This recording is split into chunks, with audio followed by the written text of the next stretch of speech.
Hello everyone, Adam Samuel here, and today I'm doing something a bit different. Today I'm going to be doing my first ever what I'll be reading next / book haul video. I've seen a lot of other booktuber channels do these sorts of videos, and I thought since I haven't finished the book I'm currently in the middle of reading, that I could experiment with different sorts of content and try out something new. So let me know in the comments if you'd like these sort of videos, or would rather I just stick to the book reviews, or even if you want me to do something else that I'm not even thinking of. I'm totally open to suggestions. I guess you could consider this video a bit of a pseudo sneak peek of the books I'm going to be reviewing next, because that's totally what it's going to be. The books you'll see me talking about here are what I'll be talking about in the weeks to come. I gotta say, I'm kind of excited. If you know anything about me, it's that I love talking about books, and I've got 5 here that I've heard pretty good things about. Now let's get into it. So the first book I recently picked up is the one I'm actually still in the middle of reading, and that's The Shining by Stephen King. Now I know this might be sacrilege to some of you, but I've actually never seen the Stanley Kubrick movie.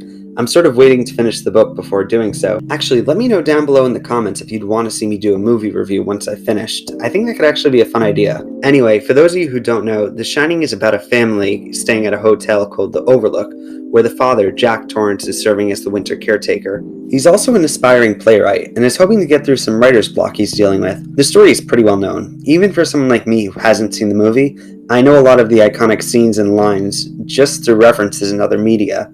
It's very much a character story, and there's some pretty deep horror that goes on here.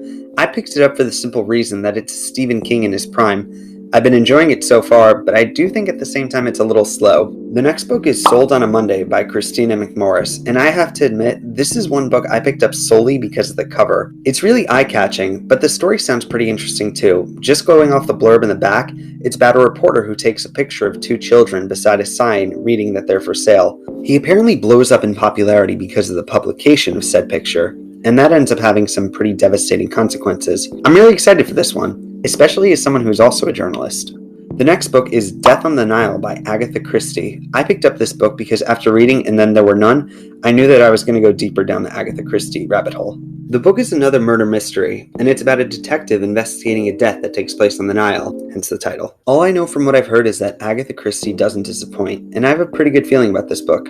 I even heard there's going to be a movie coming out this year, though who knows if that's still going on with the pandemic. Now, one of my all-time favorite movies is The Social Network, and I've been meaning for a while to check out the book it's based on, The Accidental Billionaires by Ben Mesrich. The story is about the founding of Facebook, and if you haven't heard about it, it's a pretty wild tale. There was some pretty crazy stuff that went on, and the book is basically just 300 or so pages about how Mark Zuckerberg screwed over all his friends to become the billionaire he is. I can't wait to read it. The final book is Novice by Taran Mathrew, and this is another book I totally picked up because of the cover.